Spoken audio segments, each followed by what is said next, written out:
Count to 3 in your head. Go. In the time that took you, about 12 human babies were just born somewhere on Earth.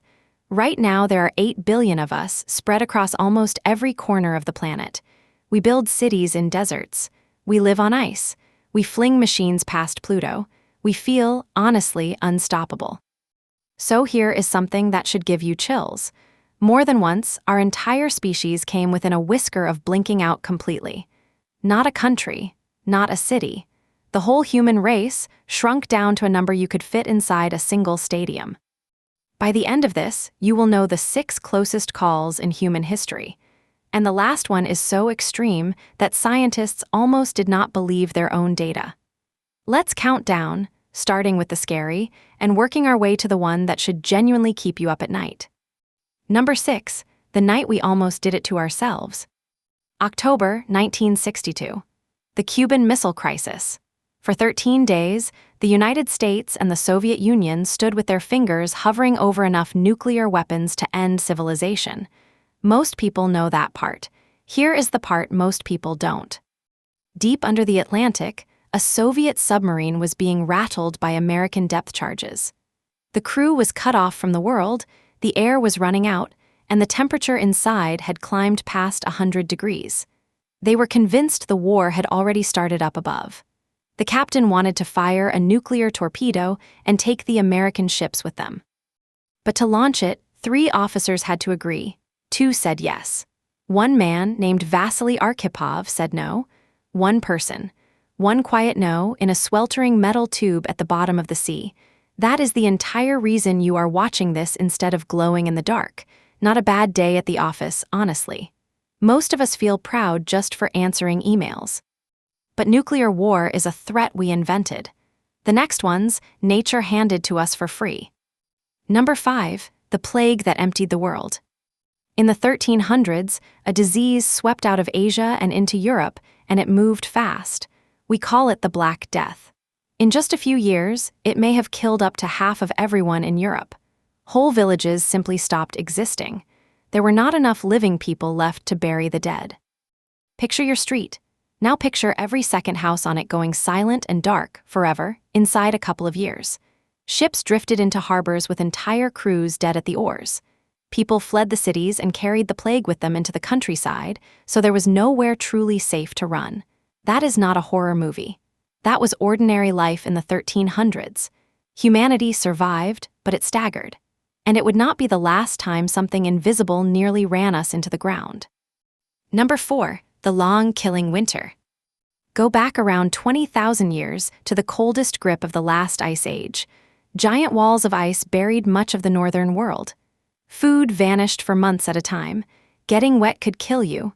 Getting lost could kill you. Our ancestors were not a booming population back then.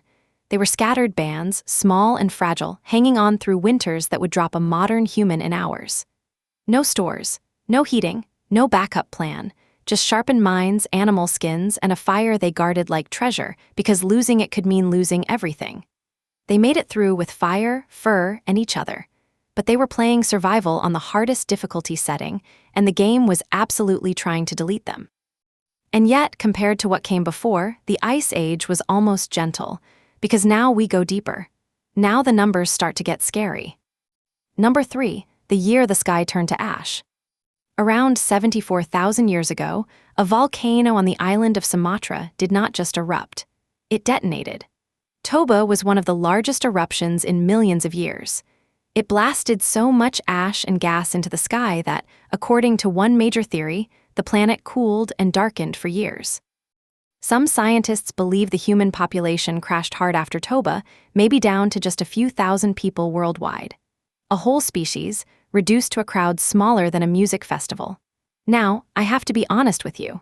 This one is debated. Some researchers think humans rode it out better than that. We can't fully prove how close Toba came to finishing us. But if the scary version is right, everyone alive today descends from the handful who survived that ash-choked sky. And if you think a few thousand survivors is frightening, hold on. Because number 2 is stranger, and number 1 is worse. Number 2, the mystery of the missing men. Here is a weird one. Around 7,000 years ago, something bizarre happened to human genetics. By studying DNA, scientists found that the male family tree almost collapsed. For every man who was passing on his lineage, there were something like 17 women doing the same. Read that again. It is as if most men simply stopped becoming ancestors. Researchers are still arguing about why, so treat this as a strong clue, not a closed case. Maybe it was constant warfare between clans, wiping out whole male bloodlines. Maybe a small number of powerful men controlled who got to have children, while everyone else was quietly erased from the future. Whatever it was, half of our species nearly fell out of the story, genetically speaking. The human family tree didn't just get pruned. It got hacked down one entire side, and we are all growing from the branch that was left. Which brings us to number 1, the closest call of them all, the one that almost ended the story before it really began. In 2023, scientists published something that stunned even them. By reading patterns hidden in modern human DNA, they calculated that around 900,000 years ago, our ancestors nearly disappeared. Not down to a few thousand, down to roughly 1,300 breeding individuals. That is not a species. That is a small town. You could lose more people than that in a single football stadium and still have empty seats. For a while, that tiny group may have been the entire future of humanity, wandering an ancient landscape with no idea they were the last thread holding the whole story together. And here is the part that gives me goosebumps. They think we stayed that low for around 117,000 years. That is not a bad afternoon. That is more than 1,000 centuries balanced on a knife's edge, one harsh season, one bad drought, one unlucky generation away from nothing at all. Every human who has ever lived, every pharaoh, every scientist, every person you have ever loved, and you, sitting there right now, all of it traces back through that tiny, trembling group that somehow refused to die out. So let's step back and look at what we survived. Nuclear war stopped by one calm man, a plague that took half a continent, ice ages that hunted us, a volcano that darkened the sky, a genetic collapse we still can't fully explain, and a bottleneck so tight that our entire family could have fit in a village. Here is the lesson I keep coming back to. We are not here because we were guaranteed to be.